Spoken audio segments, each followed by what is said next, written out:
원래 BMW G바디 530i를 타다가 작년에 테슬라 모델 3로 기변을 했습니다. 대략 1년 정도 타보고 느낀 테슬라 모델 3의 장점과 단점입니다. 일단 장점부터 말하면 유지비가 너무 적게 듭니다. 전기자동차의 공통적인 장점이겠지만 연간 자동차 세금이 13만원 밖에 안됩니다. 그리고 주행비용이 진짜 저렴합니다. 소모품 톨비 할인, 충전 비용이랑 이번에 유가가 많이 상승한 것까지 고려하면 530i 탈 때와 비교해서 거의 8분의 1까지 절약되는 것 같습니다. 뭐 아무리 많이 타도 3분의 1 이상은 저렴합니다. 다음은 웃자고 하는 이야기지만 테슬라 모델 3 스탠다드를 구입을 하면 가장 저렴하게 포르쉐 911 감성을 느낄 수 있습니다. 포르쉐 911의 경우에는 구동축이 리어 휠이고 엔진 또 리어 휠 뒤에 있어서 리어 엔진, 리어 휠 구동 방식인데 모델 3도 마찬가지입니다. 엔진은 아니지만 모터가 휠 뒤쪽에 있어서 911과 가장 유사한 차를 저렴하게 살 수 있습니다. 그리고 RR 방식이 왜 좋냐면 이것저것 다 떠나서 뭐 FR, MR, FF 등과 비교하면 RR 방식이 가속력이 제일 좋습니다. 그러니 여러 단점이 있어도 포르쉐에서 계속 RR 방식을 계속 쓰고 있고요. 어쨌든 스펙상 대략 290마력, 제로백 5.6초 되는 나름 고성능의 차를 저렴하게 구입할 수 있는 게 모델 3입니다. 장점이자 단점인데 테슬라의 센트리 모드라고 해서 자체 블랙박스 기능이 있습니다. 4채널 블랙박스가 순정으로 박혀있는 셈인데 주행 영상이라든지 주차를 했을 때 움직임 등이 감지가 되면 자동으로 녹화를 해줍니다. 하지만 이게 배터리 소모가 꽤 큽니다. 하루에 약 10% 정도 다른 것 같은데 이론상 월 2만원 정도 충전 비용이 더 발생하는 것 같습니다. 그리고 가끔 1분 간격으로 계속 찍히는 경우가 있습니다. 왜 그런지는 저도 잘 모르겠네요. 그리고 영상을 보려고 할 때 로딩 속도가 좀 느립니다. 버벅거려서 좀 답답하고요. 다음은 오토파일럿 기능이 너무 좋습니다.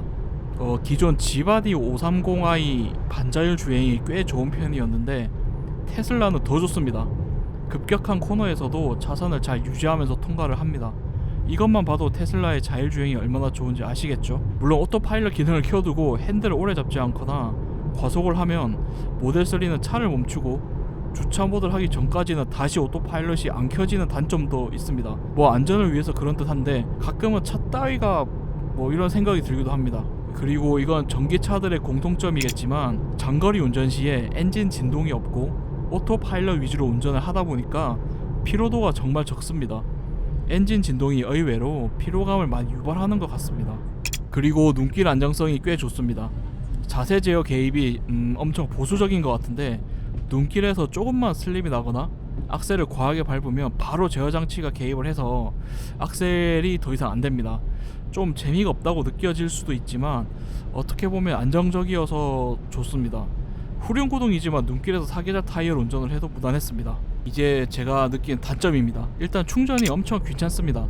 장거리를 가게 되면 휴게소에서 쉴 때가 있지만 충전을 위해서 무조건 20분이나 30분 정도는 시간을 할애해줘야 합니다. 충전기 고장도 은근히 많고 요즘 전기차가 늘어나다 보니 충전을 못하고 다음 휴게소로 향할 때도 많았습니다. 지금은 DC 콤보 아답터가 나와서 덜한데 예전에 차데모 아답터를 쓸 때는 이게 은근히 에러가 많아서 2-3번 정도 충전 시도를 한 적도 많이 있었습니다. 저희 어머니께서 모델 3를 처음 타시자 하신 말인데 차 내부가 왜 이렇게 싸우레틱하냐고 하시더라고요. 물론 530i도 뭐 보급형 차이긴 하지만 내부가 그래도 약간은 고급스러웠는데 모델 3는 플라스틱에다가 너무 황량하다 보니까 좀 싼 티가 나긴 했습니다. 어쨌든 모델 3는 엔트리급 보급형 차니까요. 다음은 주행 질감이 스포티하고 악셀을 밟으면 쭉쭉 나가고 스티어링 유격도 없고 정말 움직임이 좋긴 한데 유독 테슬라는 전기차 중에서도 부분이 통통 튀는 느낌이 강합니다. 뒷자리가 그래서 너무 불편합니다. 뭐 저야 운전을 하니까 뒷자리엔 거의 안 타지만